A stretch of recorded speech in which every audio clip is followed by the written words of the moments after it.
Alec Hogg, my colleague here at CNBC Africa, recently spoke to Ian Ayre, who is the chief executive of the world's biggest football club, Liverpool. You can tell I don't know soccer because I didn't pronounce his surname properly, but he spoke to him about the turnaround story at the firm as well as its business strategy. Let's take a look.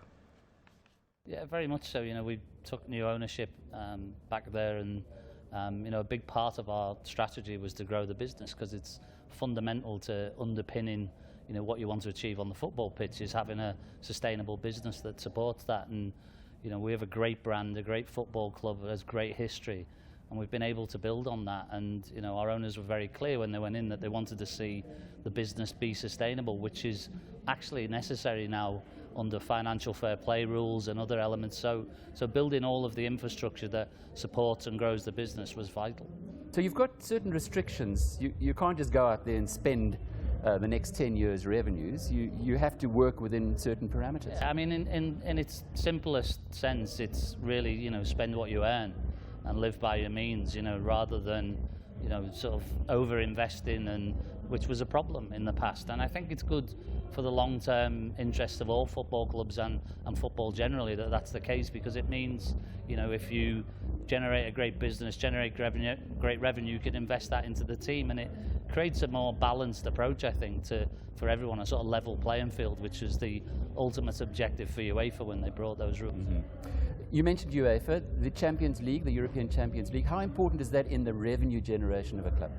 Very much so. We obviously, as a club like Liverpool, we're always aiming to try and compete in that competition, because the Premier League is obviously first and foremost for us, and from a revenue perspective, but playing at the highest level in Europe is essential to the long term. You can afford to not be in it for a year or two or three, but you can't be out of that competition for the long term and be sustainable. So we're always pushing to be part of that, whether it's the Champions League or the Europa League, which we'll play in this season. It's an extraordinary brand. I was looking at the social media numbers last night. 26 million Facebook likes, nearly 5 million followers on Twitter. But I guess if you look at all your social media channels, it's even bigger than that. Yeah, we generally will have around about 40 million people interacting very regularly on our sort of wide spread of social media platforms. So as well as the big obvious platforms like Facebook and Twitter, we have around 49 social media channels in different countries, different languages. I think somewhere around 16 different languages currently, and that's about trying to find Liverpool fans or interact with Liverpool fans where they are every day, not just around match day, but around what's an Indonesian Liverpool fan doing on a particular day in his particular market, in his particular language. And that's been really, really good for us. It's given us a much greater touch point with all of our fans. And just using Indonesia as an example, we have more followers online in Indonesia than we have in the UK. It was also interesting to see in the most recent numbers that were disclosed in the Deloitte Money League that you generate more money out of your commercial activities than from your broadcasting rights, and both of those are double what you get at the gate on match days. Do you sell into that social media channel?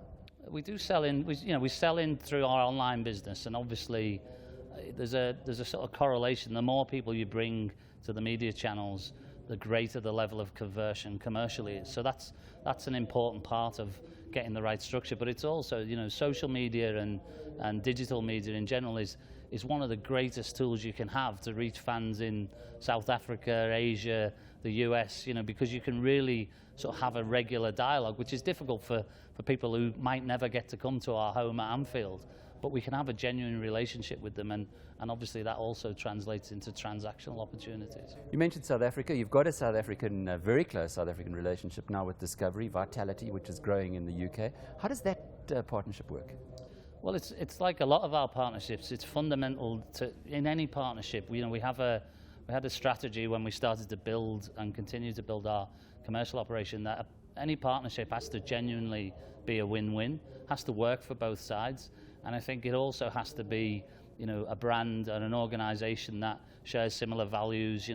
Obviously we're in the sports industry, and we're talking about healthy living and lifestyle, and also in markets that are key similar markets. So almost all of our major partners, such as Vitality, have similar objectives in similar markets. So when you work together, you can achieve so much more. And You know, they're in great markets that we're in. They have a very close relationship with us. We utilize each other's brands and assets across, you know, our business and their business. And, you know, talking to them all here in particular, they seem very pleased with the relationship, and I know that we are. That was Ian Ayre, the Chief Executive of Liverpool Football Club.